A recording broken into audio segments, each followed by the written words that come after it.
Xin chào các bạn. Hôm nay mình giới thiệu món bánh bột lọc tôm thịt, vỏ, há cảo. Công thức này thì bạn có thể làm với cái nhân tôm hoàn toàn. Vỏ bánh thì không có dai vì chỉ xài có 10-20% bột năng. Bây giờ mình mời các bạn theo dõi cách mình trình bày nha. Trước tiên là mình làm nhân. Để cho nhân thơm thì mình xài hành tây, tỏi, hành tím. Hành tây thì khoảng nửa củ, hành tím khoảng 1 muỗng canh, tỏi thì khoảng 1 muỗng cà phê.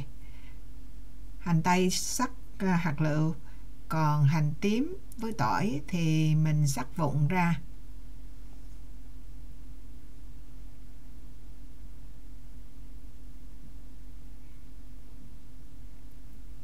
Tôm thịt. Tôm thì mình xài là 300g tôm lột vỏ.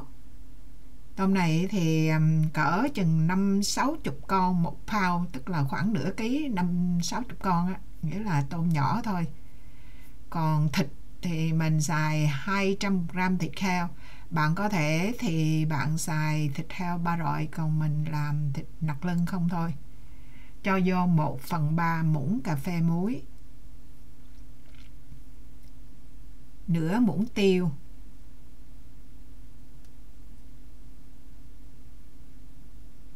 bột nêm, bột ngọt tùy các bạn.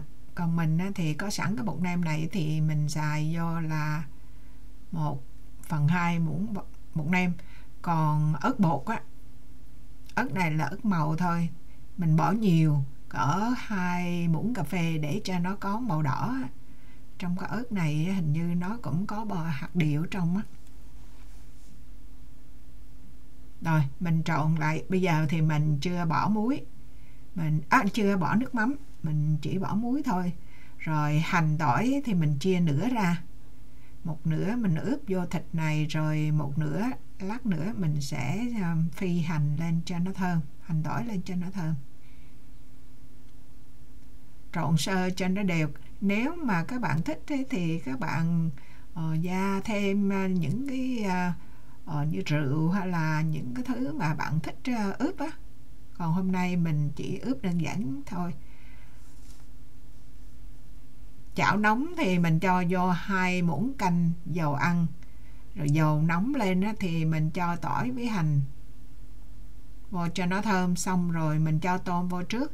Bạn có thể cho thịt vô trước, nhưng mà tôm này thì mình muốn cho nó có cái độ hơi cứng cứng khô á, thì mình cho nó vô trước.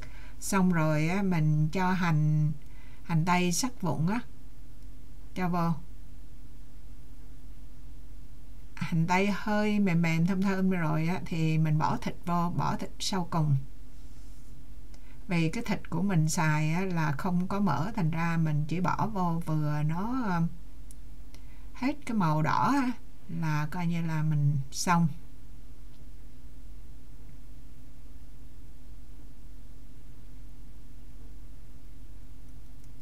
Ở trên cái bao của cái công thức làm bánh há cảo của cái bao thì người ta đề là nếu mà họ xài mà há cảo là nhân tôm thì người ta để 1 pound tôm.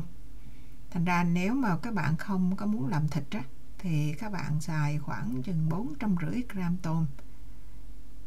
Tôm đã lột vỏ rồi Trên cái bao họ dùng cái chữ không đúng, nó shell tức là còn vỏ, mà cái bên tiếng Việt thì nó nói là lột vỏ. Lúc này là các bạn có thể nêm nếm lại cái nhân, bởi vì nó chín rồi, nêm nếm lại thì nó có vừa miệng hay không. Mình thì mình nêm vô lại thêm 1 muỗng cà phê nước mắm, mình nêm vô sau, mình không muốn bốc cái mùi trong nhà đó. Rồi bột nêm, đường hay gì thì các bạn có thể bỏ vô. Bây giờ thì qua phần làm vỏ bánh, mình xài cái bịch bột há cảo này là 340g. Thành phần ở trong cái bột này thì nó có là wheat starch, tức là tinh bột mì khoảng 60%, rồi có bột nếp, có tinh bột khoai, có bột năng. Thì mình nghĩ bột năng trong này nó chỉ khoảng là 10-20% thôi. Nước sôi thì mình xài 420g, nước đang sôi nghe, nồi sùng sục á, mình bỏ microwave đây cho nó sôi sùng sục rồi mình bỏ vô. Mình dùng cái muỗng silicon này mình trộn nó. Bạn khuấy cũng được, khuấy cho nó đều ra. Ở trên bao bột á, thì người ta nói xài là 5.5 muỗng canh dầu ăn. Nhưng mà mình xài đây cỡ hơn 2 muỗng canh là mình thấy nó quá nhiều dầu rồi. Cho nên các bạn tùy ý nghe, mình không biết là họ viết lộn hay là công thức nó như vậy. Mình xài cái số lượng ít hơn mà thấy vẫn ok. Mình xài vá mình trộn cho đến khi mà bột nó bắt đầu hơi nguội nguội rồi ấy, thì mình mới rửa tay sạch, mình bỏ tay vô mình nhồi cho kỹ lại. Rồi đến khi nào mà cái bột mình nó mịn ra mà không còn cái bột khô dính ở trên cái thành tô nữa là được. Cái nhồi hoài mình không có chiếu hết cái nhồi, chứ nhồi cũng hơi lâu á. Và bạn thấy nó không có dính tay, chừng đó dầu là đủ rồi. Xong rồi mình đậy nắp lại cho bột khỏi khô. Mình chuẩn bị cái nhân, trở lại phần nhân mình làm lúc đó mình chưa bỏ hành, tại mình bỏ hành vô lúc còn nóng, mình sợ cái hành nó ra màu ô liu á. Thành ra khi nguội rồi thì mình mới bỏ một nửa hành, tức là nửa cốc á. Bây giờ cái bột thì mình đem ra mình cắt làm hai ra, mình nhồi kỹ lại. Rồi mình cái phần mà chưa làm á, thì đem đậy lại cho nó đỡ khô. Rồi cái bột mình đang làm á, thì mình cắt ra từng phần, mình cũng không có cân nữa. Tại vì mình chỉ làm, mình cán miếng bột ra, mình cắt ra nhấm từ từ á. Mình cắt miếng bột ra rồi mình đập dẹp nó hoặc là cán. Khoảng là 2-3mm ra chiều dày á. Xong rồi còn cái đường kính của nó cỡ chừng 7cm. Này mình có sẵn cái nắp thì mình định nó lên thôi cho nó tròn đều. Bỏ con tôm, miếng thịt nữa. Nếu mà làm á, nó bị lủng á, bột này tại vì mình làm từ cái bột nước sôi á, thành ra nó không, cái bột nó không còn chảy nữa, nhưng mà nó vẫn có thể bị lủng đó. Nhưng nếu mà bị lủng thì cũng ok thôi, không có sao, tại vì mình không có luộc, mình hấp á, thì nó lủng một chút cũng không sao. Bây giờ bạn thấy mình không có xài cái cán bột nữa, mà mình dùng cái miếng cắt bột đó, mình đè nó xuống một cái là được rồi nha. Làm đủ thứ kiểu, mình chiếm mấy cái phần này thì không có quan trọng, các bạn chỉ dồn lấy cái ý tưởng thôi, thành ra mình làm cho lẹ lên cho khỏi mất thời giờ các bạn xem thôi. Rồi bây giờ mình chuyển qua hấp thì mình cũng xài cái chảo đơn giản thôi, đổ nước vô cho cách cái mặt cái miếng lót pizza này á, khoảng chừng 2cm. Mình đổ nước tùy theo cái chảo như thế nào, sâu hay cạn mình đổ vô thì đem hấp lên. Mình lót phải, mình hấp khoảng là từ nước cho tới sôi, từ sôi tới chín là cỡ 7 phút. Cái số hành còn lại mình cho vô 2 muỗng canh dầu ăn. Rồi mình microwave nó từ 15 tới 20 giây. Trên hơi nóng nóng thì mình trộn, rồi mình cho vô 1/4 muỗng cà phê nước mắm cho nó thơm thơm. Mình đem cái dầu hành đó mình quét vô trong cái dĩa. Rồi mình bánh chín á, thì mình vớt thẳng cái bánh vô trong dĩa. Bạn thấy đặc biệt là mình không có cho qua nước lạnh, cứ vậy thôi, bỏ vô nó cũng rời ra, không có dính. Và bánh cũng rất là mềm luôn. Tại vì cái loại bột này tuy là nó không có trong kính như là mình làm 100% bột năng, nhưng mà cái bánh này nó cũng thấy được những con tôm lờ mờ như vậy.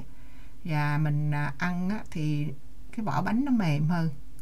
Vỏ bánh mà bột lọc á, còn gọi là bột năng á, là nó dai hơn. Mình có ở giữa mấy cái dĩa bánh thì mình bắt bánh kiểu khác á, bắt cái kiểu mà cái lá, cái gân lá, nhưng mà mình thấy không cần thiết để chia sẻ với các bạn như vậy. Nước mắm mình ăn thì kiểu Quảng Nam của mình, tức là nước mắm mặn, mình cắt ớt vô là thôi. Còn nếu mà bạn muốn ăn lạc á, nước mắm chua ngọt thì pha chanh đường bằng nhau, rồi nước mắm 1/4 của cái chanh đường đó, rồi mình cho thêm nước lạnh vô tùy theo cái khẩu vị của gia đình của các bạn. Bây giờ mình ăn nước mắm mặn, tại vì lúc nãy mình nêm vô 1 muỗng cà phê nước mắm thôi, thì bây giờ mình ăn nước mắm mặn. Còn nếu mà các bạn nêm nhân mặn thì các bạn làm nước mắm vô lạc, tùy theo cái kiểu ăn của mình. Đây là mình làm xong, mình ăn thử cho các bạn thấy. Ở giữa có cái bánh mình xếp theo cái kiểu hình chất lá đó, có hình cái như bệnh con tích đó. Cái này còn dư hết tôm rồi, còn thịt không.